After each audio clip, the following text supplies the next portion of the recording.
खोदा पहाड़ निकला चूहा। राहुल गांधी के शायद मित्र हो सकते हैं हिंडनबर्ग, बड़ा धमाका करेंगे, हिंदुस्तान को तोड़ डालेंगे। हिंडनबर्ग का जो नया खुलासा आया है उसमें तो चूहा भी नहीं मिल रहा है। वास्तव में ये जो दूसरा जो उसका खुलासा है वो स्वयं को प्रोटेक्ट करने का प्रयास है। इन्वेस्टर ग्रीवेंसेस फोरम की ओर से हम इसकी टीका करते हैं और भारत सरकार से मांग करते हैं कि ये द हिंडनबर्ग रिपोर्ट और ऐसे खुलासा करने वाली उनकी सिस्टम की जांच होनी चाहिए। And the Hindenburg report is trying to create doubt in Indian regulatory system and Indian judiciary system also. Supreme Court have spent 4 months.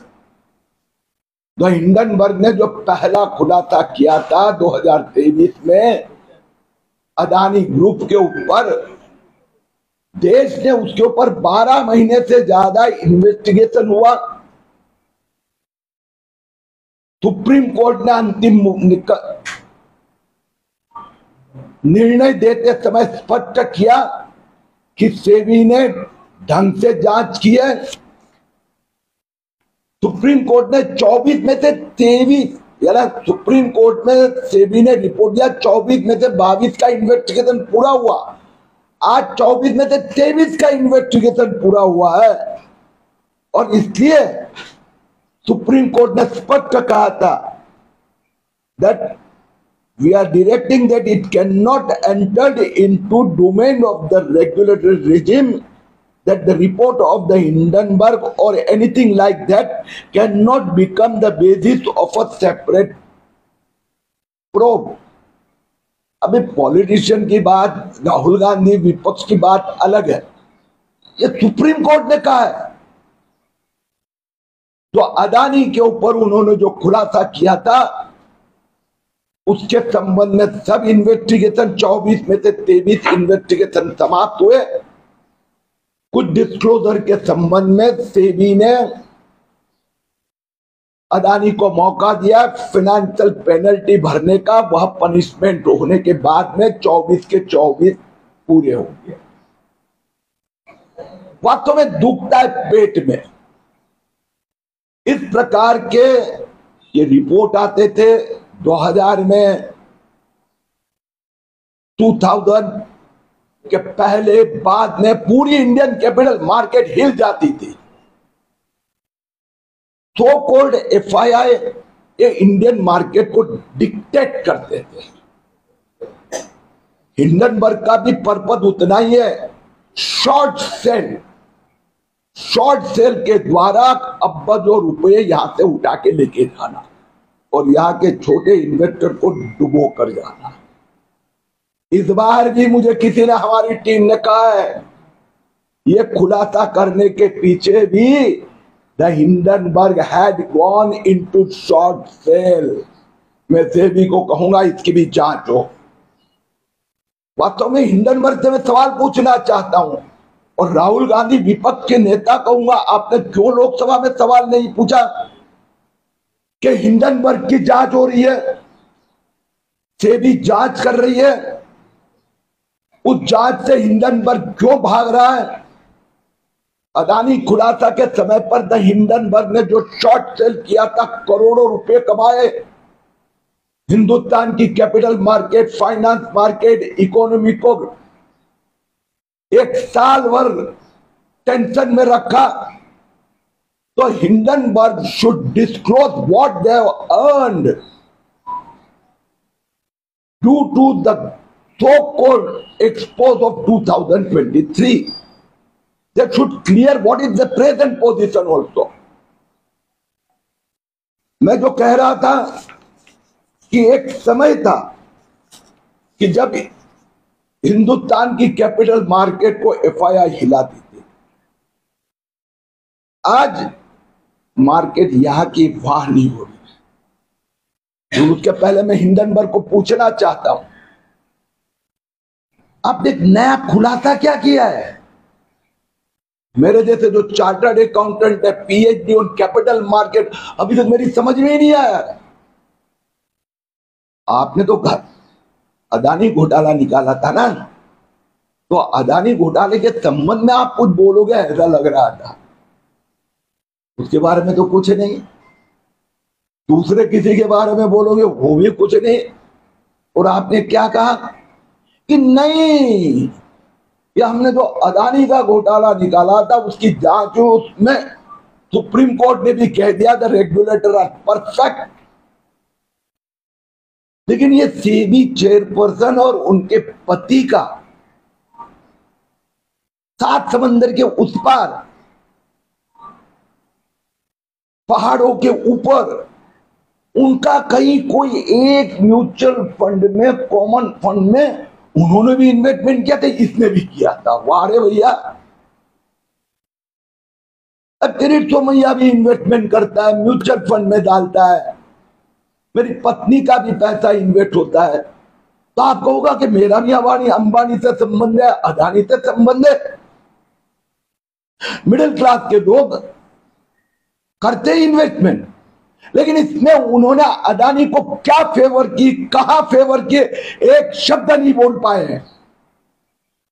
और उन्होंने जो इन्वेस्टमेंट किया था 2015 के ऑफशोर फर्म, विनोद अदानी, माधुरी बुस, धवल, और उन्होंने पूरा डिटेल स्टेटमेंट दिया। We have gone through the statement. पहली बार सेबी में एक प्रोफेशनल को चेयरपर्सन किया गया। अब तक अधिकांश ब्यूरोक्रेट होते थे। अगर मैं प्रोफेशनल को करता हूं तो the professional should have background of finance market, should know the capital market. अब ये माधवी बुस और उनके पति धवल वो प्रोफेशनल थे, एक्सपर्ट थे, अथॉरिटी है। 25, 30, 35 साल वेरियस अथॉरिटीज में ऊंचे पद पर रहे हैं। कोई आईसीआईसीआई में, कोई हिंदुस्तान लीवर में, यूनिलीवर में। तो 30-35 साल के उनके जॉब में अगर उनके करोड़ों रुपए की इन्वेस्टमेंट, तो कहीं ना कहीं तो इन्वेस्ट करेंगे। और यहां आने के पहले फॉरेन में थे, एनआरआई थे। उन्होंने कुछ ब्राइब ली है क्या? अदानी ने कुछ ब्राइब दी है क्या? और वो ब्राइब लेते देते और उसके सामने कहीं एकोमोडेशन किया है क्या? ऐसा कहीं कुछ भी नहीं किया। और इस प्रकार के Indian regulatory system, supreme court ने जजमेंट देने के बाद में अगर ये इस प्रकार का डाउट क्रिएट जाता है तो भारत सरकार ने हिंडनबर्ग के खिलाफ कड़क में कड़क कार्रवाई करनी चाहिए। मैं जैसे आपको कह रहा था, एक समय था इंडिया में इंडिविजुअल पार्टिसिपेशन कैपिटल मार्केट में कम था। मैं गए 3 साल के आंकड़े देता हूं। निफ्टी मार्च 2020 में निफ्टी था 7,500, 2024 में 24,350। The Nifty was around 7,500. In last couple of years, 3 years, it has crossed 24,350, a net return of 34% per annum. अगर मेरे छोटे निवेशक को 34% रिटर्न मिलता है और उसके कारण सेविंग ज्यादा कैपिटल मार्केट में आती है, तो मुझे बाहर भीख नहीं मांगनी पड़ रही है इंडियन इंडस्ट्रियलिस्ट को। द एसआईपी ग्रोथ जनवरी 2022 में मंथली एसआईपी था 11,500 करोड़ रुपया, और आज जुलाई 2024 में 23,300 crore demat account holder. In 2023-24 2023-24 में 3,20,00,000 डीमेट अकाउंट पड़े हैं। तो भाई साहब, आपने अदानी का घोटाला निकाला, इंडियन कैपिटल मार्केट तोड़ डालेंगे, उसके बावजूद 3,20,00,000 नए डीमेट अकाउंट होल्डर्स आए हैं और ये सब छोटे निवेशक आए हैं। आज हिंदुस्तान की कैपिटल मार्केट में 15.5 करोड़ डीमेट अकाउंट होल्डर्स है और इस प्रकार के we are the association recognised by all the regulators and we demand that the small investor, Indian investor आज कैपिटल मार्केट को प्रभावित करता है। आज इंडिया का ग्रोथ आगे आगे आगे ऊपर जा रहा है और उसको कुछ विदेशी शक्ति देख नहीं पा रही है और वो विदेशी शक्ति को यहां बैठी जो अतृप्त आत्माएं है वो उनका समर्थन करती है। तो हिंदुस्तान का 15.5 crore small investor demat account holder वो सहन नहीं करेगा। We want SEBI to continue the investigation against the Hindenburg. We want government of India to take strong action against the Hindenburg and those forces who are helping them.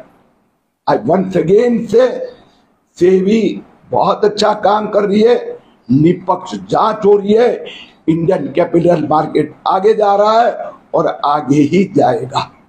Thank you. हिंडनबर्गचा जो report आलेला आहे त्यावर काय तुम्ही एक investor फोरमचे अध्यक्ष आहात, याकडे कसं पाहताय हिंडनबर्गच्या रिपोर्ट? तो हिंडनबर्ग का रिपोर्ट आला है तो खोदा पहाड़ निकला चुहा। लोक वाट पाहत होती है अदानीवर आणखीन काय बोलणार, आणखीन कुठला उद्योग समूहावर। त्याच्याऐवजी सेबीच्या अध्यक्षा त्या आणि त्यांचा पती हे गेली 30-35 वर्ष professional authentic successful capital market finance expert म्हणून त्यांनी जे काही व्यवहार केले होते त्यातला कुठला तरी एक आर्थिक व्यवहार, त्याचा जो म्युच्युअल फंड फॉरेन फंड मध्ये अदानीचं कुठला तरी भावाचं इन्व्हेस्टमेंट होतं असं करून हवा खडा करायचा प्रयत्न केला। त्या संबंधात सेबी चेअरपर्सननी खुलासा केला आहे। वास्तविकरित्या द हिंडनबर्गचा हा नवीन रिपोर्ट याच्यात फक्त त्यांनी स्वतःला वाचवण्यासाठी, कारण की जो पहिला त्यांचा खुलासा जानेवारी 2023 मध्ये आला होता त्यात सर्वोच्च न्यायालयाने निर्दोषत्व दिलेलं आहे, सीबीचा तपास योग्य असं सांगितलं आहे। म्हणून स्वतः जे शॉर्ट सेल मंदी का खेळ करते त्यासाठी आहे। आम्ही भारत सरकारकडे मागणी करतोय की हिंडनबर्ग आणि त्याचा मागे काही विदेशी शक्ती आहेत ज्यांना इथली अतृप्त आत्मा मदत करतायत, त्यांचा तपास व्हायला हवं। काही वर्षापूर्वी भारतातला कॅपिटल मार्केटला तो फॉरेन इन्व्हेस्टर्स हलवायचे, पण गेल्या काही वर्षात भारतातले जे छोटे गुंतवणूकदार गेला अदानीचा घोटाळाचा खुलासा केल्यानंतर 3,20,00,000 नवीन डीमेट अकाउंट होल्डर 2023 मध्ये आले। आज 15,40,00,000 डीमेट अकाउंट होल्डर हिंदुस्थानात आहे। 3 वर्षापूर्वी निफ्टी 7,500 होते, आज 24,350 मध्ये इंडियन कॅपिटल मार्केट मध्ये छोट्या गुंतवणूकदारांना 34% रिटर्न मिळत आहे। या विदेशी शक्त्यांना पाहवत नाही आहे। हिंडनबर्गचा मागे असल्या कोणी शक्ती आहेत त्याचा तपास व्हायला हवा। हिंडनबर्ग प्रकरणामध्ये सेबी एकीकडे इन्क्वायरी करत असताना त्यांच्या अध्यक्षा माधुरी पुरी ग्रुप यांच्यावरच आता हिंडनबर्गने जो आहे तो निशाणा साधलेला आहे। त्यांचे मिस्टर धवल यांच्यावर देखील निशाणा साधला गेला. का वाटतं हिडेनबर्ग इतका हास्यास्पद वाटते, कारण की ज्यावेळी पहिला जो त्यांनी खुलासा केला होता त्याचा तपास सुप्रीम कोर्ट पाहत होतं आणि सुप्रीम कोर्टाने ज्यावेळी अंतिम निर्णय दिला त्यावेळी 24 पैकी 22 मुद्द्याचा तपास संपला होता आणि आता हिंडनबर्गचा तपास सुरू झाला, कारण की त्यावेळी त्यांनी शॉर्ट सेल मंदीचा खेळ सौदा केला होता, करोडो रुपये कमवले, त्याचा तपास सुरू झाला, त्यात हिंडनबर्ग अडकणार आहे म्हणून हिंडनबर्गने हे नाटक केलं. तुम्ही राजकारणाची मागणी करताय इन्व्हेस्टर्सच्या बाबत. आता तुम्ही बोलताना म्हणाले की इन्व्हेस्टर्स मोठ्या प्रमाणात देशामध्ये वाढलेले आहेत, भारताची अर्थव्यवस्था मजबूत होत आहे आणि देशाच्या काही बाहेर आपले विरोधक असलेले काही देश त्या शक्ती काम करतात आणि देशातले काही अतृप्त आत्मा काम करतात. नेमका हा आरोप कोणाकडे पाहून करतात? स्पष्ट आहे हे. 2000 मध्ये काहीतरी थोडं FII म्हणजे फॉरेन इन्स्टिट्यूशनल इन्व्हेस्टर यांनी 200-500 कोटी रुपये विड्रॉ केले की सरळ मार्केट कोसळायचं. यावेळी उलट मार्केट आणखीन वर गेलं. तर हे जे फॉरेन इन्व्हेस्टर्स आहेत ते हिंदुस्थानाचा छोट्या निवेशक यांना लुटण्याचे धंदे करत होते, ते थांबले. कॅपिटल मार्केट वर गेल्यामुळे इंडस्ट्रीजना तो स्वतःला पैसा लागतो, तो शेअर बाजारातून तो घेतात आणि त्याच्यामुळे इंडियाचा ग्रोथ आता 7% ने 8% दिशेने चाललेला आहे. त्याच्यामुळे विदेशी शक्ती आहे आणि इथे बसलेले मला कळत नाही विपक्ष नेता. मला वाटलं होतं राहुल गांधी म्हणणार हिंडनबर्ग की जांच करो, ते म्हणतात हिंडनबर्गने सांगितले. अरे हिंडनबर्गने सांगितलं काय आहे?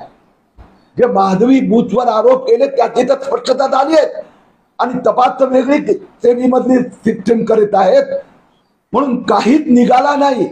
म्हणून आता आज आपण सेबी चेअरमॅन वर आरोप केला राहुल गांधीने, उद्या त्या सुप्रीम कोर्टाचा चीफ जस्टिस वर करणार.